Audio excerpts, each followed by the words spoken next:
July 7, 2026. Dili ko akalaon na amo nag-read to ang last moment ng upod ka namon. Nag-iristoryahan kad nagaralangasan pa kirita. Ang joke mo pagani sa amon ni Ate Jen na kaya dili kami nabubudos kaya may nakabara na tubol sa matres namon. Kasadya naton sadto nagakaraon sa lunchtime. Kung ano-ano ang topic ang aton giniristoryahan. Tapos bigla ka nagsabi kay mami na gusto mo magpakadto sa malamig na lugar. Siyempre sa isip namon, gusto mo naman maglarga kaya grabing init man gayon dito sa Masbate. Saan? Sa Japan? Sabi ni mami. O sa Baguio na lang. After operation na lang ni Angelina kaya naka-schedule na sila magpunta sa Legazpi. Mapuyo lang si Papo pero na sa pamayhon niya nagatawa siya. Pali na ako sa dining, tapos na ako magkaon. Bigla si Papo nagsabi kanda mami na, si Abigail, dili ko anay upod kay nagkasakit ng tiyan kaya naghurubog ang tiil pag malamig. Sabay ismile sa ako ni Papo. Oo, sabi ni mami, dili pwede sa malamig tong si Abigail kay nagiging elepante ang paa. Sabay kwento nung nasa barko pa ako nag-OJT. Tawanan sila.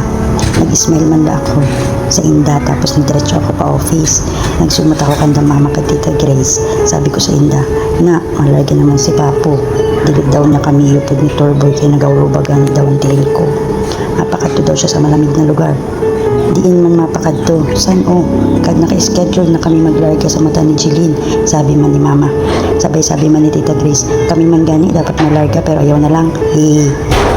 Tapos sabi ko sa Inda, ambot kung mapakain si Papo. Sabi niya, sa malamig daw na lugar. Kaya man siguro habok niya kami upod kaya ibang malamig na lugar ang ibig niya sabihin. Kadkakadtuon niya. Sana na adlaw, diligayog namon siya nakitaan. Sa sign na mawawaran ng galit siya sa amon. Naamon na lang ang last time nakaupod namon siya. Alain daw ang pangitsag niya. Pero dili namon nakita na nahihirapan siya o na may masakit ba sa iya. After lunch, naghunga siya kung may madyong. Kaya ilang days man sinda dili nagamadyong o nagakanam. Nagmadyong na sinda. Pero bandang hapon, nasa office kami. Sadto, may nagatawag sa amon. Torboy, Abigail. Katuanay nyo sa tinog siya sa taas kay si Papo nyo. Sabi ni mama. Kaya nga sabi ko. Nagasiyak si ate mo, Jen. Kaya hain man si Papo. Kaya aram ko, nagamadyong lang sinda. Sabi otro ni mama sa akon. Kaya nahihilo daw siya, sabi niya kanina sa madyungan. Naglain daw niya pamatsyag. Kaya nagpaupod sakat kay Jomar pataas sa kwarto ninda. Nagdalagan kami pataas ni Torboy. Nakita naman si Papo sa kama nakahiga. Normal na nagapahuway siya at masakit ang iya ulo. Tinglapitan naman si Papo. Ginasikaso, BP, tapos ginunga ko na noon iya na mamatsyagan. Ang sabi lang niya sa amon, dili siya nakapupo. Pero grabe ang panlamig sa lawas niya, grabe ang balas niya. Halos mapupuga na ang iya, sando, sa balas niya. Kaya iliwanan namon siya.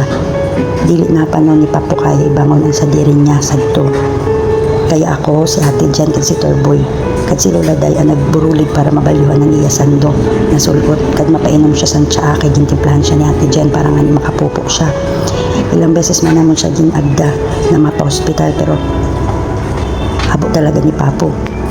Sabi pa gani ni Torboy, sige daw Tito Francis, ilabas daw ang dila mo kung ayaw mo magpa-hospital. Ginlabas man niya. Itaas daw o animo kamot kung dili mo na kaya. Wala man daw gintaas ni Papo. Usad ka beses ang si Annalyn na nagsakat sa taas para sabihon na sabihan ni daw ninda mami kadada na magpa-hospital na daw kami. Bigla si Papo naging beast mode kad nagsinyas na puyo. Kaya puruyo man kami tanan sa kwarto. Habang ginamasdan lang siya. Sige siyang kautot. Mabaho gani pero sabi namon sige lang Papo utot ka lang. Kaya maubos man namon ina. Patawa namon kang Papo. Tapos bigla siya nag-asta na mabangon. Imburuligan namon siya na makaingkod sa gilid sa kama. Tapos sabihin niya ma-CR daw siya. Naglakad siya pa CR. Nag-aalalay lang si Ate Jen at si Torboy kay basin may slide. Pero nakaya niya magpakadto sa CR. Hinihinay lang siya lakat. Isip naman sa to ay okay na si Papo. Kad makabawas na siya. Kaya nagsabi ani si Torboy na mayo si Anay kadali. Kaya nasa loob pa man si Papo sa CR. Ako man nakaingkob lang sa computer table niya kad ginachat ko si JB ka Jeline. Kinaparang ko na malayo ng pamatsyag ni Papo. Ginsan ko sa indaan video. Habang ginasikaso naman si Papo sa kwarto. Sa nabatian ko na gusto na ni Papo magbide. Sabi ko, nakapupo na si Papo Ate Jen. Tawagin ko na ba si Torboy? Kaya ang pag-aalalay pabalik sa kama gani kay Papo. Pero boses ni Papo ang nagsabi na wag na daw, kaya na daw ninda ni Ate Jen. Pero bumaba gyapon ako kaging tawag ko gyapon si Torboy na magsakat sa taas para magulikan gani sinda kay base nga ni may slide sa banyo. Grabe ang sakit sa dughan kaya mo nagaliid to ang uling sandalit namon sa iya. Nakausap kad nahawakan namon siya.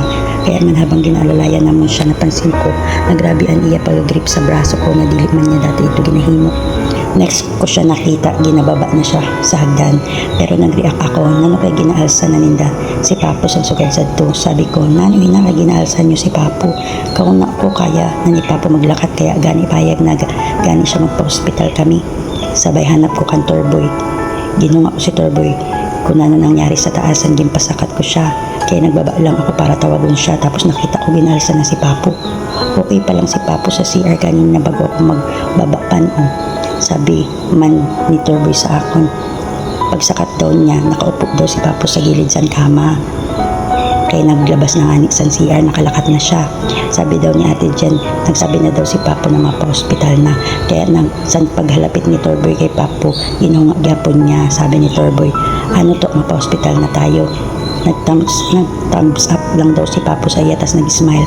Kaya bumaba na si Torboy para tawagon ang mga boy na makaalalay pababaagdan kay Papo. Pero nabigla kami kay ginaalsa na ganit siya pababaagdan. Tapos bagan wala na siyang malay. An aram namon okay na si Papo kaya gani mapa-hospital na kami. Habang ginasakay na si Papo sa sarakyan, nagsinya si Ate Jen na ang iya daw bag na bili sa kwarto. Nagdalagan ako pataas para kuhaon dito. Sa pagbaba ko, pera na lang napitan sa hagdan, may nagasiyak. Halik sa sarakyan, dumalik na kamo si Tito Francis nyo. Halos parang udong na busina namon matulin-tulin ang padalagan. Nadili na namon aram ang amon mabatsagan sa nakaurason. Diyos ko, ayaw man, Papo. Papo, sabay siyak sa kami na nahirigad ka mo. Maghirigad ka mo tabik lang, halos kinapukpok ko na ang sarakyan para maghirigad lang ang mga nasa unahan namon na nakabara sa kamino. Para makaagi kami, nagatuturo ang luha namon, pinakulbaan kad na hadlok na pamatsagon sa sulod sa sarakyan. Dili ko naman malayan, nagaparasiyak ng gali si Ate Jen. Sabi daw niya, Abigail si Papo, nag-hit na. Kaya wala akong udong kakapupok sa sarakyan kad pahigad sa mga tao na halos ginabutom naman ako ng Torboy pasulod sa sarakyan kay masasabit man daw ang ulo ko. Sa nalantaban ko na ang ospital, mas lalo nagatuli ng pintig sa puso ko. Ginakulbaan ako, nagapangudog, grabe ang balhas, mas lalo nagabagsak ang luha sa mata namon. Pinalabas na si Papo sa sarakyan, wala na siya gayud malay. Nagasakuman na kami ni Ate Jen, dili na naman araman amon himuon. Ginawangan sa diri ko, nano nangyari Papo, ano ba ang nangyayari? Dok, si Papo, sabi naman dito sa ospital. Kinaka-istorya ninda kami sa ospital kung ano daw ang nangyari, pero ang amang ginaisip sa doon na time may pasok dahil sa loob sa emergency room si Papo. Dili kay kung nano pa na mga hunga ninda sa ospital, kaya dili kayo namin alam kung paano namon sinda dito naka-istorya. Kaya wala na talaga kami sa amon maayo mapang-isip. Si Torboy ang adto halapit kaupod ni Papo sa emergency room, kay dili pa siya sa maribok, kay dili pa siya nagatangis. Kay aram niya kakayanin pagayod ni Papo. Grabe na ang mga pinagdaanan ni Papo dati. Mga iba na pamatsagon niya, mga operasyon niya, pero kinaya ni Papo. Ang mas gabi pagani dati, ang mamatsyagan niya. Ang aram namon, kaya adto kami, kaupod kami ni Papo. Kaya maski kami naghunga kung ano talaga ang nangyayari sa tunadlaw. Kay biglaan. Singging-sinyas ko tukdo kay Torboy, nabasa na ang short ni Papo. Kahuna niya balas ng daw. So pagsabi ko na ihiin na, bigla naghulhultangi si Torboy. Sabi ko na, ano ay nagatangis ka na. Kunyari pa ako na dili ko haram kaya habok ko kayo tanggap ko na wala na. Nano man ko nakaihi si Papo, dili na si Torboy nakasabat sa akon kaya nagaparatangis na siya. Nasa tiilan pa siya ni Papo sa to habang ginarivive si Papo. Nakita ko si Papo na ginapamp habang ginapalayo kami ni Ate Jen sa iya. Kaya grabe na ribok namon katangis kasiyak. Nagaampo na mabatian kami ni Papo, magmata na siya. Pirit kami ginpalayo, wala kami mahimo. Lantaw lang namon si Papo habang ginahimo ninda ang mga dapat ninda himuon. tapos sad pa na masakit sa dughan kay dili pa namon aram kung paano namon sabiyon sa inda tanan sa dasol na gina-revive na si Papo. Kaya ang aram lang talaga ninda dadaron lang namon si Papo sa ospital para magpa-check up or i-check si Papo. Habang nagatangis kami ni Ate Jen sa may entrance, nakita naman si Rowel, si Rino, at si PJ na dili man aram ko nano ang himuon kat ko nano ang nangyayari. Kaya nasa labas lang sinda sa emergency room. Naglapit sila sa may entrance para offeran kami sa tubig ni Ate Jen. Pero sabi naman ni Ate Jen, tawagan nyo sinda sa Dasol. Sa nakontak na ninda, gintawag ninda ako. Naglabas ako sa emergency room. Ginatag ninda ang cellphone sa akon. Hello, sabi ko. Nano nakamulida, sagot ni Tita Grace. Grabe pangudog ko, dili na ako nakaistorya sa maayo. Ang natatandaan ko na lang na nasabi ko si Papo. Si Papo, karadi na kamo. Kaya nano gani, sabi otro ni Tita Grace. Nasabi ko na gina-revive na si Papo. Ha? Sunod ko na batian kay Tita Grace. Dili ko na siya sa nakausap sa maayo kay dumalagad na ako pabalik emergency room. Kay paglinik ko, nag-stop na sinda magpump sa dughan ni Papo kag gintanggal na itong mga limpan kabit ninda sa katawan ni Papo. Papo, ang siya ko. Ate Jen si Papo. Sabay lapit namon kay Papo. Aram ko wala na. Kaya din pabayaan na ninda kami makalapit kay Papo. Kauna ko sa pelikula lang nangyayari ang mga sugod sa ito na senaryo. Matuod gali, grabing sakit. Halos magluod na ako sa tubangan sa mga nurse ka doktor.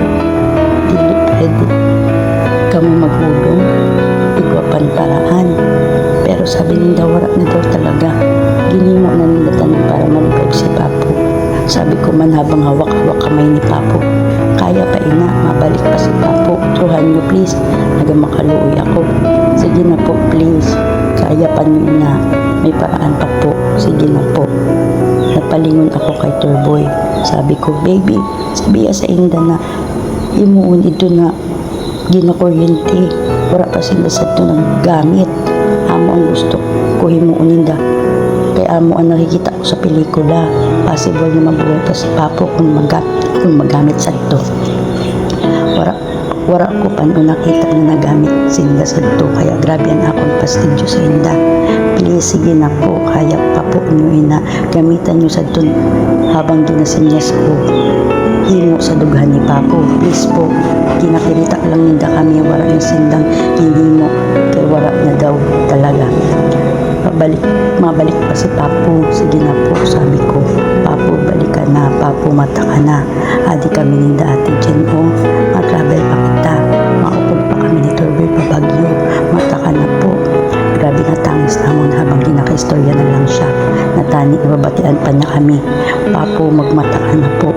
Tapos bigla na lang ginasara ang kortina na ibig sabihin wala na gagawin. Nag-flashback na nangyari sa tunadlaw. Kaya damok na gisugod sa isip ko ng mga hunga na dili ko arawan sa bata. Pareho sa nano kay wala gayon si Papo magpadara dayon sa ospital. Nano kay sa tunadlaw baga normal lang. Aram na pa ni Papo na mahalik na siya. Damo nagalit siya mga pahiwatig na nagpaaram na siya sa amon. May namamatsyaga na galit siya pero dili namon ito nakita kad namatsyagan. Kay normal man lang sa tunadlaw. Nakilangasan, nakitawahan, ang lambing pa niya si Daviche, ginhagpan niya bago magpa-school. Nakikanan pa siya sa madyong, ito gali. Siguro nasabi niya na mapakato siya sa malamig na lugar, nagpaaram na siya sa amon kaya wala gani siya hiupo daw. Nagasabi siya sa ito pero sabi niya mapakatuanay ako sa malamig na lugar.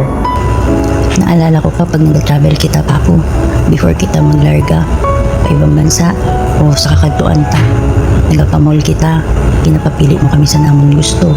Tapos ikaw man, kinapapili mo kami kung nano ang bagay sa imo. Hindi ko maisip na sa ito na adlaw, July 7, 2026.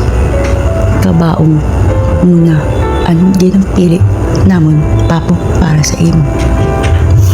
Papo, masakit para sa amon ng imo paghali. Pero salamat man, kay bago ka nagali, ginbutang mo sa amon isip na naglarga ka lang. Isa na ram namon na dili ka na mabalik. Salamat sa tanan, Papo, sa pagpalangga mo sa amon tanan, sa walang sawa pagsuporta mo sa amon tanan. sa pagkaupod mo sa amon ni Torboy sa travel niyo ni Ate Jen. Pasaway man kami Papo minsan, pero promise ko po na adi lang po kami ni Torboy patuloy na mabuli kadili papabayaan ang negosyo. Dili ka po namon kalimutan Papo ang mga tugon mo, ang mga advice mo. Adi ka permi sa amon puso. Until we meet again Papo, palangga ka po namon. Mingaw na kami sa imo.